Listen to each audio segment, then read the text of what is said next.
more on the spiritual things, the reward is that you get into a closer relationship with God. You start to become aware more of the spiritual things. And so as you deny the flesh, it's like you come open up to the things of the spirit. You become more aware, right? You start hearing from God more. You start seeing things and experiencing things differently. And really how we should live our life is that we should have a fasting lifestyle where we have a dedicated period within our own life, within our own time, not waiting until the church actually calls for a period of fasting that you fast. If you have that, then, you know, the point of having people like myself and Deacon Smith and Deaconess Margaret come to teach, you'd be sitting down there and you'll be having your hands up because you're like, you know this, and you can see in your life where the different parts of your life relate to what is being taught, and you would already know these things. And also you wouldn't have some of the experiences that you have because we live more of the flesh. We will have certain experience because we don't see some of the obstacles or some of the roadblocks coming. I remember one time I was sitting in the car park at Tasties and I was waiting on somebody to take some food to me. And this man was on his phone and he's walking in the car park. At that time of the morning, I was the only person there and I'm watching him, right? Come into the car park on his phone, you know, just glimpse to make sure he's not heading into anything. But he didn't see that the gate on the other side was closed. Not until the man was like right up to the gate. And he goes up. That's when he saw that the gate was closed. And so it is in life that we have our heads down, but if only we led a lifestyle where our spiritual senses were aware, our spiritual eyes are open, our spiritual ears is open, then we would see certain things coming at us and we'd be able to pray and appeal to God. Amen? Amen. So don't just take it that this period is when you're going to fast, when the church calls a fast. You can have, for those who are married, it is good to have a day in the month or a day in the week that you pray for your spouse. Sacrifice. And God will meet you. Remember I was speaking about it last week. God will meet you on that day because what? There is a set point in time that you have said, Lord, I'm going to come to you. It's like when you tell the doctor that I'm coming to you on Wednesday at 7. Or when children go to school, I'm coming to school and my lesson starts at 8 and you hear the bell ring and the teachers come into the classroom. It's the same thing. Set an appointment with God and say, Lord, I'm coming to you at this time, please. I'm coming to you about this issue. And you will start to see that person change. I don't know if this is the word for you, right? I'm just flowing, right? You'll start to see that person change, and as you've already seen, things start to happen in their life. Because remember I was saying last week that if you're not for God, you're for the devil. Because the influence is around, and it's like being in the sea, and because the sea has particular currents and tides, if you just stop like that, if you stop swimming and you decide to just float, the current will take you wherever it is going. It's the same thing in the spiritual, right? And God won't force you. God never forced you because He made us different from the angels. We have a choice. We have free will. So we have to submit. And once we submit now, then He will start to guide us more because we have given over. And as I said, one of the prayers that I pray every morning, and if I don't do it in the morning, if I'm praying and I remember, I said, Lord, I submit my mind. I submit my will. I submit my body. I submit my tongue. I submit my heart. I submit everything that I am to the will of the Holy Spirit. And that is important because you'll meet things in the day that happen in the day that will either get you angry, make you upset, make you depressed, make you sad, have a negative influence on you, and then you don't feel good, your day won't be good. But also this prayer of saying, Lord, command my morning. That is an important prayer because then He is taking command of everything that is happening in that day and even using you to impact the life of others. And I've spoken about how He has done this in my life. From the simple thing as having me take a different route to work, and I end up seeing a co-worker I've never seen before, and if I didn't see him and pick him up, he would have been late for work. And we got there right exactly on time. Amen? So this is how you can be used of God. And just some little pointers to help you along. Amen? Have your books and your paper and your pen and everything ready?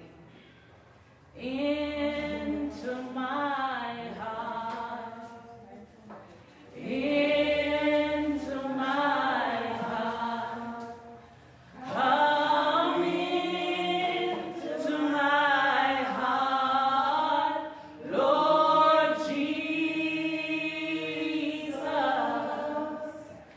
come in to stay, come in, I pray, come in to my heart, Lord Jesus. One more time as we focus.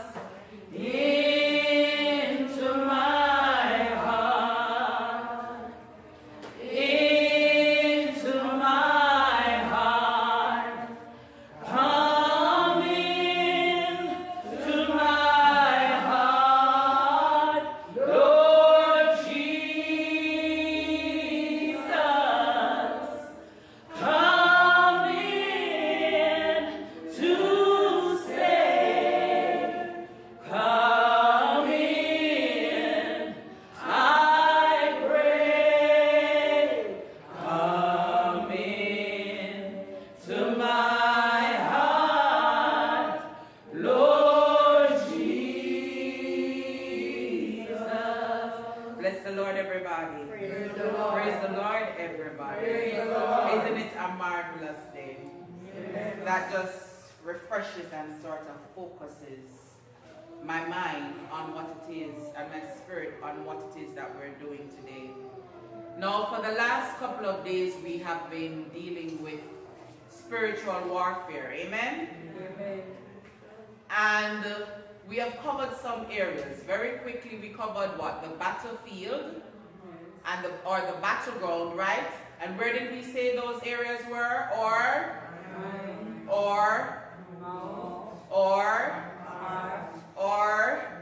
church, or home, workplace, right? And then we also moved on to how to win the battle. And we say, what are some of the things they say you have to do? Yes, control the senses, right? Claim a sound mind, right? Let the Holy Spirit search your heart and your mind and put on the helmet of salvation. Come on. I probably have about 2 more sessions with you, so make sure you're doing your homework because this teaching is very important. It is not just for my sake, but it is for your sake. And as I said, some of these things, you'll find teachers say they learned it years before, right? And now in the appointed time that God gives them, they can pass it on. It's like a baton, even though you still keep the knowledge for yourself, but you pass it on to other persons. Amen? And then we moved on to understanding the enemy. And what did we talk about in terms of the hierarchy of the enemy? What were the 4 different levels we identified? principalities, powers, rulers of darkness, spiritual wickedness. Amen. Amen. And so we covered those areas. And then I think one of the final things that we did, we looked at the tactics and strategies that the devil uses, right? And we say he uses fear, and what else? He uses doubt and discouragement. And the way to combat that is that not only do you resist the devil, but you got to use the tools in your arsenal, right? You have to pray, and you have to praise and worship and fasting. You have to make that a part of your lifestyle. It's like for a police officer who always has this gun on his hip. Amen. You watch those cowboy movies and you realize those cowboys always have their guns on their hips, right? That was a very, challenging time back then, but it is spiritually, it is how we live. So we always have to have our arsenal with us, right? You have to have bullets. And usually the words that you get from the Bible are the bullets. You realize those army officers, when they carry the big gun, they usually have some extra bullets with them, or they have a belt with the bullets strapped around them. It is the same principle when it comes to the things of the Spirit. Amen? Amen. And then the final thing we did was what? The spiritual warfare prayers. Amen? Amen. With me? Anybody remember those prayers?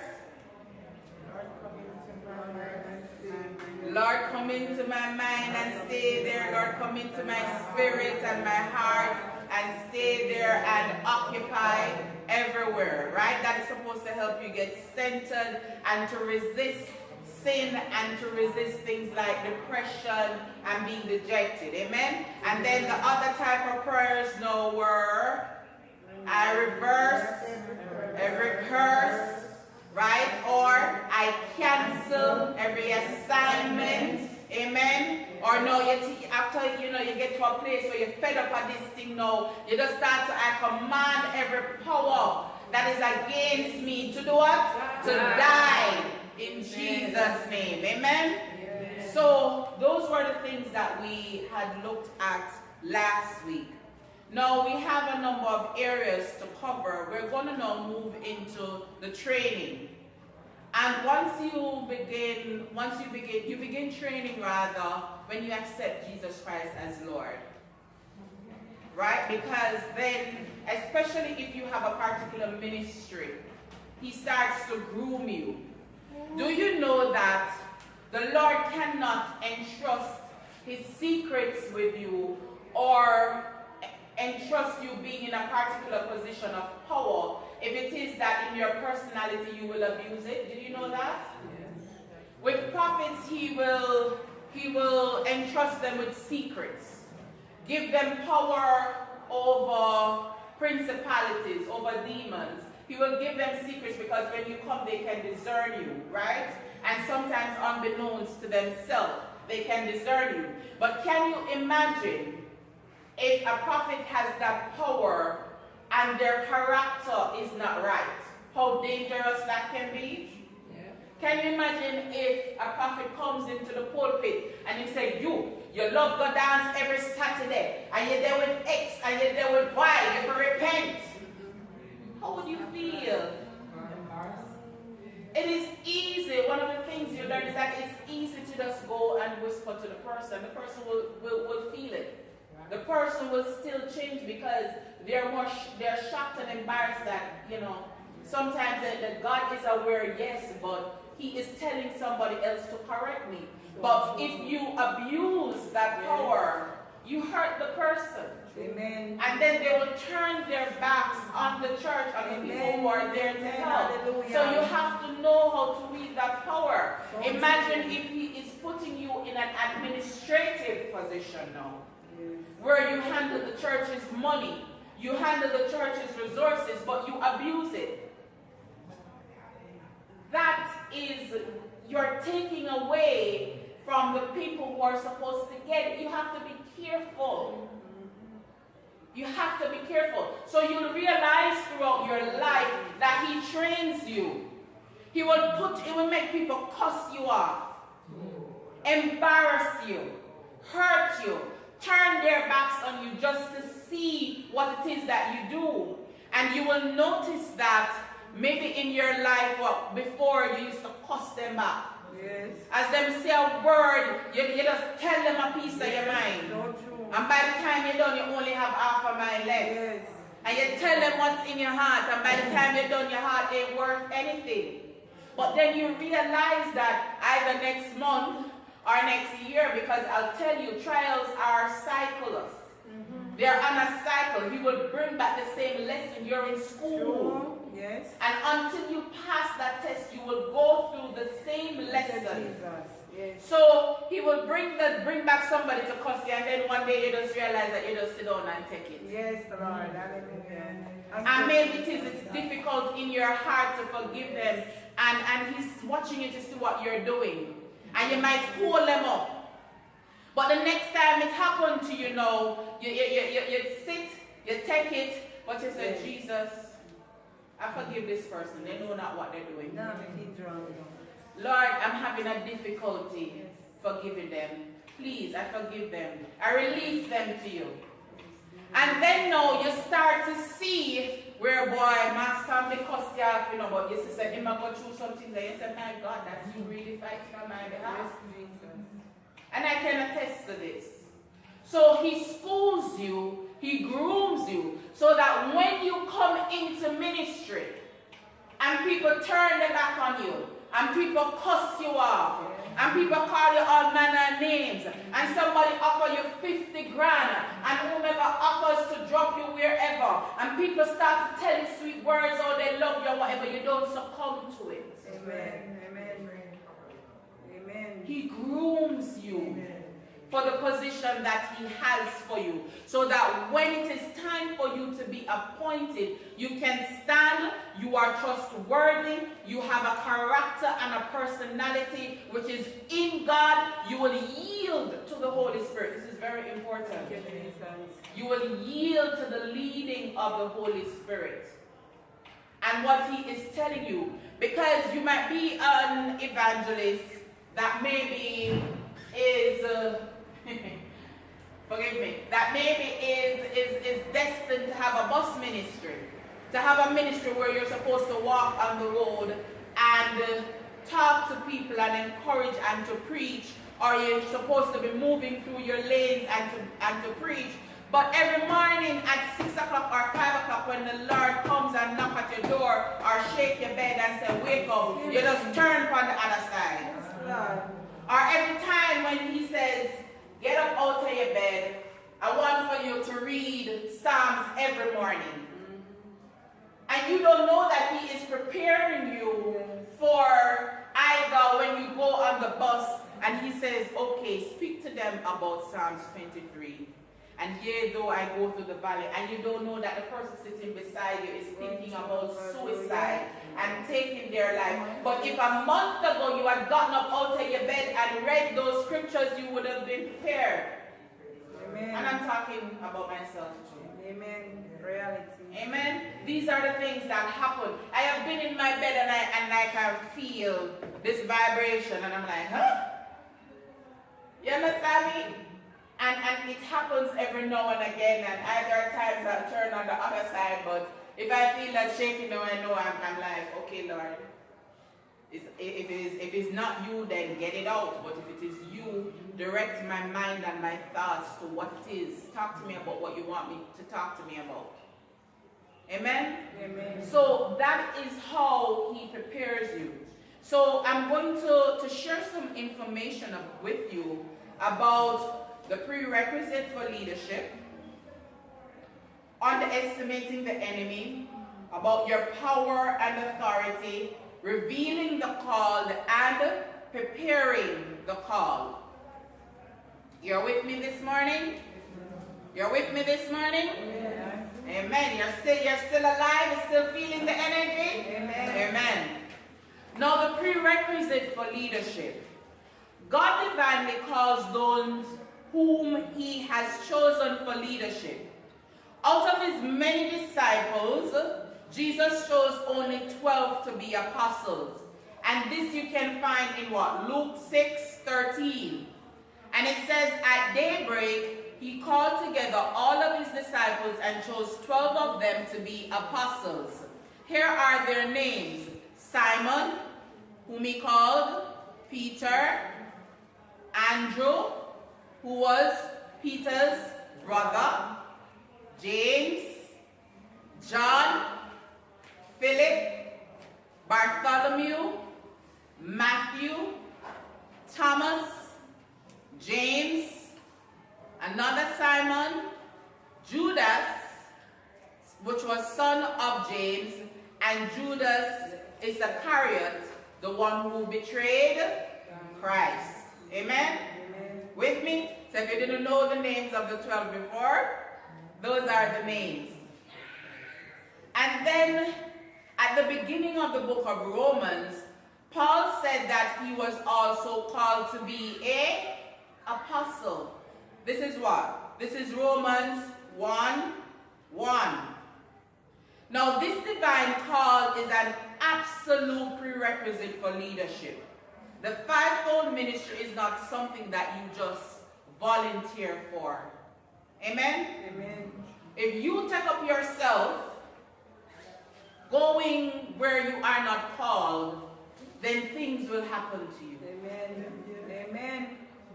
And you can't manage it. Yes. So you have to make sure that you're called. There are evangelists who take themselves and go to, and this is probably like decades ago, and go to countries which were not yet civilized, right? Or people they term as barbarians. They don't know how to speak the language. They don't know the customs of the people. And the people turn around killing them or working witchcraft on them. But if you were called, God would have equipped you with the power and the authority to overcome those things, to pray against witchcraft. Amen? Yes. So you have to make sure that you are called. Now, there are far too many who are not sent, and this is what I was referring to. Because when you go into territories that the enemy occupies, you are ineffective and you can't do anything. A lot of the times, the next thing that happens is that you underestimate the enemy. Seeing the success that Paul had in exorcising demons, the 7 sons of Sceva began using this new formula about invoking the name of Jesus, and they would say, demon, in the name of Jesus, whom Paul preaches, I command you to come out. Big mistake. Now, this plot that they had backfired on them one day. We know how that went, right? Because they were trying to cast out a demon, and the demon says, Jesus I know, Paul I know, but who are you? And this you can find in Acts 19:15. The demon then turned on them viciously and beat them up, jump on them, overcome them all, right? And they ran out of the house and tear off them clothes off of them. I don't know what else happened. And they ran out of the house naked and bleeding. And that is in verse 16.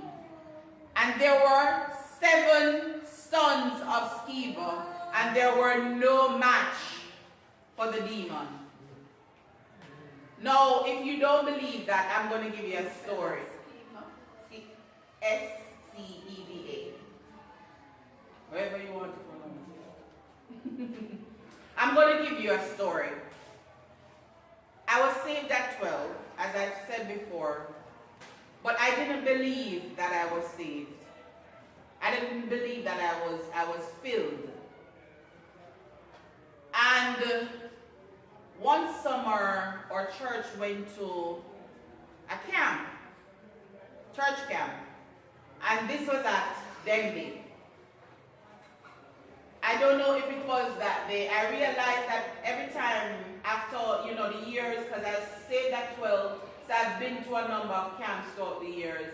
And every time I went to the camp, remember you're there all 5 or whatever days. So when you're in such an environment and you're praying and you're meeting 3 times per day and lessons and all of that, spiritually you're amped. So what would happen, I would be aware of spiritual entities around. This camp, we were tarrying. They're having tarrying service. And I felt off. I felt drained. I had to lean up on the decks, and though I'm praying for the person and encouraging them and using the formula that they had for tarrying. And I felt as if something passed into me. And I remember I stood and I was like, and then I felt fear. And there was a section of the room where the decks were packed and there was a hidden space behind it. And I went behind it and I sat and I crouched and I was hidden. And my friend came to me and he said, "What is wrong?" But it's like I was zoned out. I was not myself. And he says, "What's wrong?" And I began to cry because I sensed fear. And he went, and long story short, they ended the session and they got me from around there. And there it was, I'm surrounded by people and they started to pray. Next thing I know, they're trying to, to get control of me and pray out and touch, and I knew it was more than one, and I knew it was more than 5, and I knew it was probably a dozen people that were trying to overcome the spirit that had taken over me. And so easily I just, like that, spirit just, and there they all went. So when a person is possessed, it's not easy to overcome and to overpower, right? They eventually got that spirit out, right? Else I would not be standing up here today. Amen? They eventually got it out. That's why I tell you, church, business, and ministry is not easy. Afterwards, the Lord, when I went on another camp, the Lord blessed me with the gift of tongues. There was no denying them because I started speaking all manner of tongues and His presence was just overwhelming in my life, right from then. Because I knew it, but I couldn't articulate it because everybody seems to know more than a child. But you have a particular sense, you know yourself, and the Lord gives you discerning as well, so you should know. So being in ministry and operating around evil spirits is not a simple matter. If you are not called, if He doesn't give you that power and authority, you cannot overcome them. So that is why you have to lead a prayed up lifestyle. You have to submit to His Spirit before you think you can just step out. Amen? Amen. So don't underestimate the enemy. Demons are very dangerous. They're powerful spirits. They're fallen angels, so you know that they had, right, that power, that influence from before. So you are able to overcome this with the help of the Holy Spirit, with the help of the power and the authority that God has given you. Now, speaking to power and authority, we can only overcome them with what Jesus has given us, and this you'll see in the Word. For it says at one point in Jesus' ministry, He sent out 72 disciples to whom He had given His authority over demons. When they came back to report to the Lord what had happened, they were excited about being able to exorcise evil spirits. They said, "Lord, even the demons submit to us in your name." And this you will find in Luke 10:17. Jesus immediately provided a perspective on what was happening. He says, do not rejoice that spirits submit to you, but rejoice that your names are written in heaven. What is greater than authority over demons? Knowing God is your Father and heaven is your home. Because you get puffed up. You realize that, for example, when ministers, our own ministers of government, when they have this position, they get puffed up and they have pride and they think that they're better than and they're being chauffeured and they have police escorts, right? And whatever it is that they do in parliament, they can change your life just like that. Tomorrow you go to the gas pump and you're paying 15% tax on gas. Tomorrow you have to pay not $300 for bread, but you have to pay $400. It is the same thing in the spiritual, right? Pride will come upon you. And so it's a very, you have to walk a fine line. That is why servants of God have to seek him daily to come under his anointing, to come into his presence so that that can come up off you. It's like a scale, right? It's like something that tries to come upon you like a scale. And so when you enter into the presence of God, it has to fall off because it cannot come into the presence of God with you. It has to go. Because the power of God will be upon you. Very important for many of you who are being prepared for your ministry. You have to seek God and seek him daily. It is, if you remember nothing else, because if you're seeking him daily, he will bring all these lessons to you. You will just know. You have to seek him daily. Right? What I've said to many people, it is not that you are required to go down on your knees 3 times for the day. When the Bible talks about praying without ceasing, it is like having your best friend. Imagine having your twin attached to you and just always being there. Because the Spirit can read your thoughts. You can be having a conversation with God and nobody knows. There are times when I'm just laughing and having jokes with the Holy Spirit. Right? And I'll tell you this. There are times when the Spirit said, Denise, behave. And I'm just laughing. Because for me, the Denise who you don't know, just imagine, and oftentimes I see this because he has got me under such control. I imagine myself like a lion on a leash. And the Lord has that leash. Because my flesh, when it comes to the things I suffered with, anger, right? That can hurt people. I have to put that under subjection. You hear me say this sometimes, and you think I'm joking, but Denise doesn't play. I don't play. I'm a very serious person. I don't take stupidness. I'm very disciplined. I used to be in cadet, so I'm very hard. Right? Discipline is a part of my nature.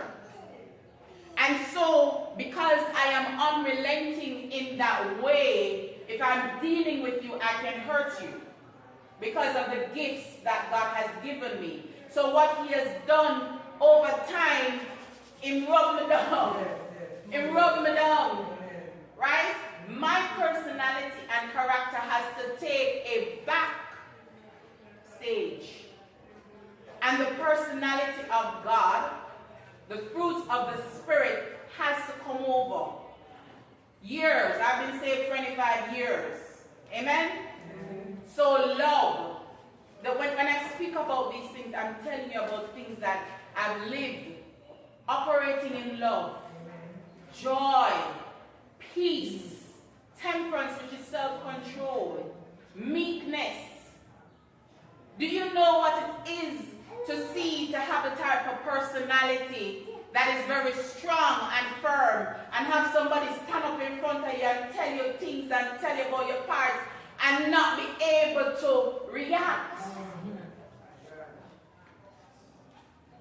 These are things, it's real life things I'm telling you about. Because over time I saw that God just leveled me, got those things which were me off and put on the layer. And he's doing the same for many of you when he carries you through these experiences. And for some, it takes longer than others.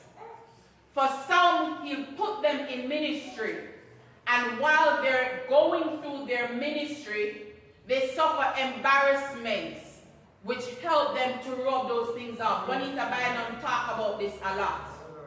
Right? The Lord released her into ministry, and without end she would be embarrassed. Our bishop the Lord would tell her to give her our brand new car. I remember listening to that testimony. Give our car to whomever, to a lady who didn't have it. Amen? And the Lord said, you need to walk, because pride is dangerous. Right, there was a room which I think was for an office, and she thought that she would get it, and the bishop said, no, for another purpose. God will allow you to go through these situations to rub you down so that his character comes to the forefront. Now, all believers are called to minister unto the Lord in prayer, worship, and giving. To minister to the body in exhortation, comfort, and love. And to minister to the world by witnessing of the saving grace of Jesus Christ. What does that mean? Each and every single person in here has a role to play. To the Lord, you need to pray, worship, give. To the body, you need to exhort, to lift each other up. To the world, you need to witness. So you have a role to play. You need to witness. Sometimes it doesn't need for you to get on the bus and to be jumping. Hallelujah, hallelujah, praise the Lord. You can be at work and the Lord just needs you to say to somebody, you know that Jesus loves you. You know that he died for you. You know that you matter in this world, that somebody loves you. There are many people around who never hear, I love you. Yes. Who never hears that word, and it is very important. I tell you, love meets a multitude of needs. So, the next step is whereby God reveals the call. When God calls someone to a work, he will reveal it to the church leadership, right? And many times the person will know. Because when things start happening peculiar in your life and you start to question, Lord, why me? Why am I going through so many hardships? Why is it that I'm meeting this situation over and over? And he answers you. So we do not have to continually ask to be sent out. God will reveal it. He will lead you, and sometimes you'll see that your church leadership come to you and say, come on, help out in this area. Because they can see. Amen? And you can read more about this in Proverbs 18, verse 16. And as I was alluding to before, and I'd spoken to before, about preparing the call. The call needs to understand that their training occurs straight throughout life so that they are prepared to be effective leaders and officers in God's army. If you are called, more than likely you have a position of leadership. It's just where that position ought to be. Amen? Amen. It might be that you're in charge of the kitchen. It might be that you're in charge of the ushers. It might be that you're the head deacon. It might be that you're in charge of the hospital ministry or prison ministry. It might be that you become a pastor. Amen? Amen. So the called usually have a position of leadership. Those whom God divinely called are also divinely equipped and prepared. God always prepares before he sends out. And this often takes time. Jesus called 12 men and then prepared them for the work of the ministry. Their only call was to follow him.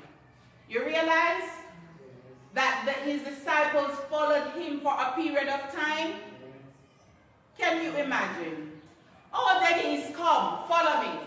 And they're on my boat. catching fish, right? Me, Deacon Smith, right? And my sister, tell me your name again. Sister Marie and Maria. And he says, Denise, Smithy, Maria, forward, come. And we're there trotting with Jesus. And Jesus is the big man in town. And everywhere we go, people, rich people, own up them house. And we're living in luxury and, you know. And then one night he says, come. And we see robbers and thieves standing out round on the roadside, sitting on the wall. And he said, come. We're heading to see you. So someone over there on the corner, we're going to talk to them.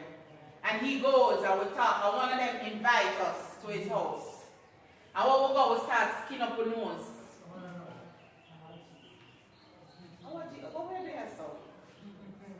Right? And then offer with food and we push it aside. Do you know how embarrassing that will be to Jesus? It is the same principle today. We are Christians. We represent God. So when we act out of character, we are embarrassing the name of Jesus. We are embarrassing God. We have to know how to behave. Amen? Amen. Always. That is why he prepares you first. So that you don't go around and embarrass him. Amen. I saw a clip on Facebook or whatever the other day. 2 preachers in the bus fighting. Maybe it was that one was actually saying, plead the blood, and it's like, but you're a preacher up on the bus, you're not supposed to act this way. So he was pleading the blood. I didn't watch it to the full, because I don't take foolishness. Right? I'm saying that is a huge embarrassment. 50, 100 people now turn their minds fully against God, gone over to the devil, because of what you, a child of God, does. Whereby you were sent to win this 100 with the word, you now turn them back. And so God have to now put other plans in place to win them, because he never gives up on any of us. You better know that. From the gunman down to the rapist, the murderer, everybody, the liar, the thief, he never gives up. Amen? Amen. So we have to know how to behave ourselves. And so many times the disciples just sat down and listened to Jesus. Likewise, we must sit down and listen before we can be sent out. We must learn before we can teach. And we must be disciples before we can be apostles. We must follow before we lead. One who is fully prepared for leadership will know God and himself. God often prepares us by revealing our weaknesses. He did the same to Moses. Moses knew his weaknesses. But after a while, by the time it came for Moses to lead almost hundreds of thousands of people through the wilderness, he was equipped. Can you imagine having to sit down and judge how much hundreds of thousands of people problems and listen to their problems and not tell them go jump over the bush and leave me alone? Seriously. You'd get fed up. But by that time, he was spending so much time with God, being in his presence. God done rub him down and humble him so that he could be patient and he could accept what Ruel told him, who was also named Jethro. Anywhere you see Ruel and Jethro in that text, is one and the same person. He was a priest. Right? And he said, you need to equip other leaders. You need to delegate. Because you're wearing out yourself, you're not God. Even Moses had to be very careful. Because having that power and authority among the people, do you know why he covered his face? Because anytime he went up to God, he would come down with a shine. Can you imagine? Dazzling. But that anytime he was not in the presence of God as much, he became back to normal. So that pride he had to be careful of pride. He had struggles too. Can you imagine that? He had struggles too. And so we have to be careful, because the Lord is going to show us our strength and weaknesses, and he's going to shape you. Now we move on to the gifts of the Spirit. You're already familiar with the gifts of the Spirit, right? And so, having these gifts help you in your task. First, we are not to neglect or despise the gifts of the Holy Spirit, because the Lord knew that we would need them. The gifts of the Holy Spirit help us to accomplish what He has commissioned us to do. And you can look at 1 Timothy 4:14, which says, "Do not neglect your gift, which was given to you through a prophetic message when the body of the elders laid their hands on you." One of the main reasons why the church is so ineffective against the attacks of the enemy is because we neglect our gift. You remember I was talking about this last night? Anybody remember? Anybody remember? You don't remember I was talking about this last night and using the example of how the enemy can come and be among you because your gifts are not in operation. Your spiritual eyes, them don't open, so you cannot see where the enemy takes a position. Your spiritual ears is not open. You don't have a relationship with God, so you cannot hear when He's telling you what is happening. 1 Timothy 4 verse 14. This is why the gifts are necessary. How can we be a functioning part of God's army and there is left an incompleteness in the ranks? The eye cannot say to the hand, "I don't have need for you." Oh my God. Can you imagine if you don't have use of your eyes or you don't have use of your hands? Suppose I need to hold something. My eye can't take up this bucket of water to drink. I would have starved. Especially if I don't have any feet. Right? So every part has a use. From this we clearly see that each individual is important to the overall functioning of God's army. The Bible says in 1 Corinthians 12:1, "Now about spiritual gifts, brothers, I do not want you to be ignorant." It is essential that if we are to have success in spiritual warfare, that we need the full operation of the gifts of the Spirit. The Bible commands that we become knowledgeable about them as well, and you can look at Isaiah 4:6. It says, "My people are destroyed for lack of knowledge." Now, we will focus on these 9 gifts. What? Word of wisdom, word of knowledge, faith, healing, miracles, prophecy, discerning, which is distinguishing between spirits, the gift of tongues, and interpretation of tongues. So what are these gifts? Isaiah 11:2-3 speaks to about 7 of them. Right? So the word of wisdom, the first gift that Paul mentions in verse 8, it is listed first perhaps because it is the foundation of the church, and that every saint of God needs to desire the word of wisdom. And this you see referred to in verse 31. Wisdom is clearly taught in the word of God, where it says in Psalms 111 verse 10, "The fear of the Lord is the beginning of wisdom. All who follow his precepts have good understanding." This is the precious gift that Solomon asked for and received from God to be able to rightly rule God's people and his nation in 1 Kings 3:12. With this wisdom, Solomon could understand what to do in difficult situations. Famous story whereby a lady, she slept rolled over, killed her baby, and took another woman's baby. And when they came in front of Solomon, he was able to rightly discern that the woman who did want to chop the living baby in half was not the mother. Oh my God.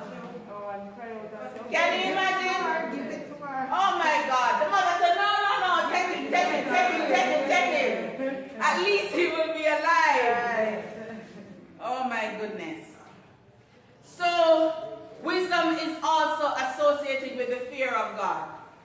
Fear is simply standing in awe of God in reverence and respect. It entails loving His word and being obedient to what it says. If you have wisdom, you know you must read your Bible, you know you must go to church, you know you must minister to people, you know you must love others. You just gonna be wise. All these things you'll know, and you'll know when to apply it and how to apply it. That is wisdom. It's not just having the knowledge, it is knowing when to do certain things and how to do it. There is no wisdom in disobedience. This means that if some members are revering God's laws and statutes, including loving God and loving your neighbor, that many members in the church can have this gift. Of course, many cannot have it either. This gift is of supreme importance for the members of the body of Christ. Can you imagine a church where there is no operation of the gift of wisdom? People not come Bible study. People not come church. People won't know how to act. People won't know what to do. People won't know how to lead service or to usher in the presence of God. So this gift is of supreme importance. And so that we can contribute not only to the church, but to people outside of the church.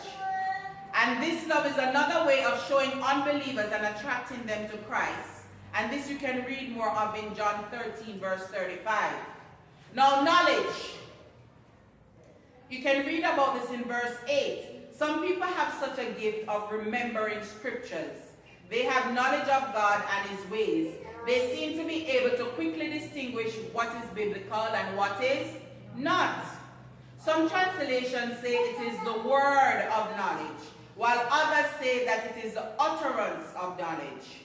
The word is mostly and certainly the word of God, and the utterance of knowledge could indicate that those with the gift of knowledge know when to speak particular words and when not to, and what words to speak with. Both words seem to fulfill what true knowledge is.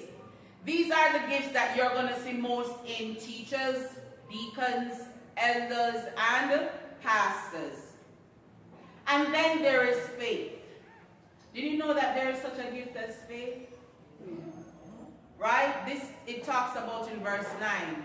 Those with this gift are truly amazing in how they see things. They tend to exude confidence in all situations. For example, there is a church deacon that said about church growth, when it grows, they would need Sunday school books. While other persons would say what? If it grows. Right? They would need additional books. Now this person is more like God because he's speaking the things as if they were. The other gift is what? Healing. The gift of healing has been a controversial one. You have some fake healers which claim to have this gift, yet they have been exposed as frauds, right? Because what happened is that they probably get a person hyped up and get them into positive thinking. And so, the person believes what they can do, but the one who is operating doesn't really have the gift. The gift was more prominent in the New Testament church to confirm that Jesus Christ's name had power and that God was working in the church. So we must attribute healing that is done by that one Spirit. It is the Holy Spirit that helps you to heal others, right? The next is the gift of miracles. The gift of miraculous powers is another gift of the Spirit that appears to be unique to the New Testament church. This may also be associated with faith healers who claim that gift of miraculous power, but they must remember that any gift or its results are always credited to the Spirit, not humans. We can do nothing. It is God that works through us. It could also be attributed to prayer warriors, right? Because people who pray, you don't have to come up here and touch somebody. You can just pray and the Spirit will operate. Amen? And people will become healed. People will be delivered. People will just see the light come on. People will start dreaming dreams and people in their life become converted. Right? So only the Spirit of God can illuminate the Word of God and reveal to us also who Jesus Christ is. Same operation. Prophecy. This has several different interpretations, and it is clear that this context within the church of Corinth, prophecy was the gift of teaching and or speaking. The literal translation of the word was publicly speaking or speaking forth the word of God. This gift is associated with those who are teachers or pastors, since God will not give someone in the church to teach or preach without them having the ability to speak. Right? It is also, sometimes you'll see with prophets that they'll tell you what is happening in your life. It's not that you have told them, they just know, or they are able to tell you about something that is coming, that is happening to you, or that will happen to you. They are not psychics. Amen? Amen. Not psychics. Don't make that mistake. Don't run onto a prophet just because they're able to tell you something, expecting them to further tell you and tell you the lottery number and tell you what's going to happen tomorrow and tell you whether you're supposed to marry this man or be with this lady. They can only operate and tell you what the Spirit allows. Don't do it. Because what happens is that you're running onto them and you're seeing them as if they are God and they are not. And any good prophet will tell you that they have to keep themselves in check, because once they step out and try to act as if they're God, God will just lick them. Publicly embarrass them. Do something to keep them in line. Amen? Amen. So one has to be careful. Discerning of spirits. Distinguishing. You know, these people will say, boy, but just know this. When you operate in discernment, it's a matter of using your spiritual senses.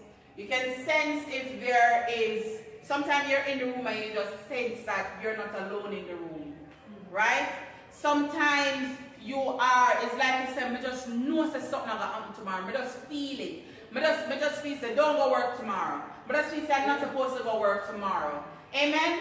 Sometimes you're off, the Lord takes you off and you're seeing things, right?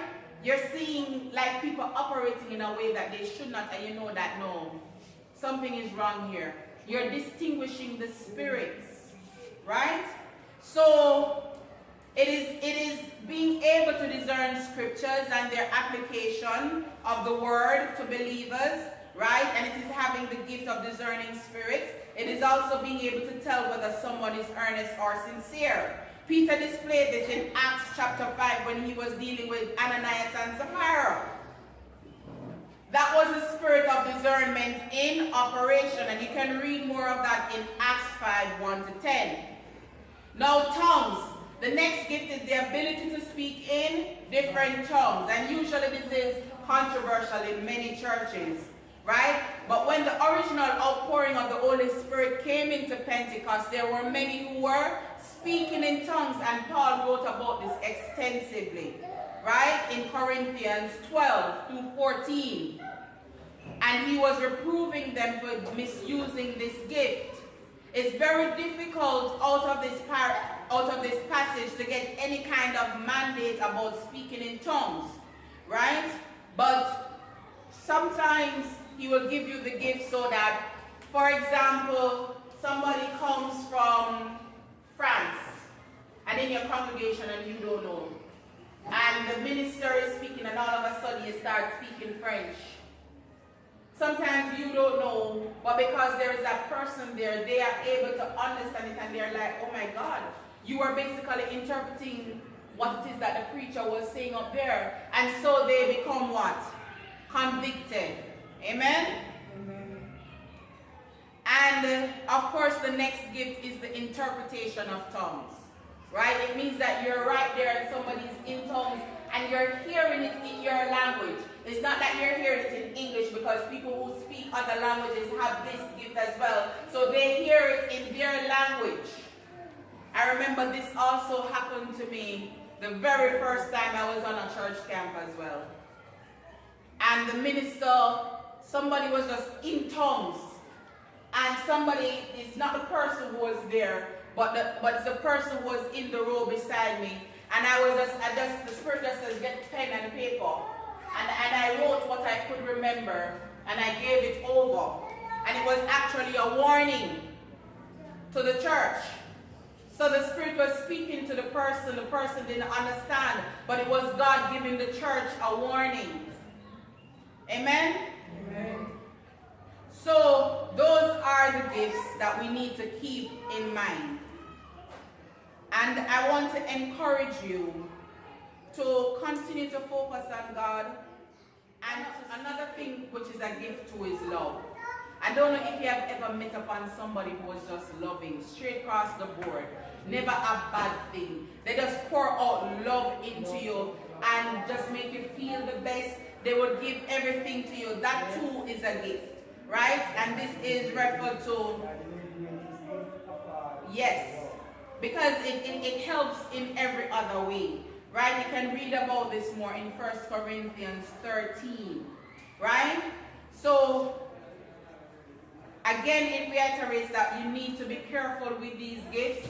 If you have the gift of discerning or prophecy, you don't need to be going about embarrassing people or talking people's business and shaming them, because you will wound them and they will curl up and die on the battlefield. Remember that all of this still is about spiritual warfare. What? And if God shares something personal with you, there's a lot of time when God shares personal things with me, and we just have to keep it. Sometimes we just hold on for the person and talk to them. And sometimes He tell me things and I just don't say nothing at all.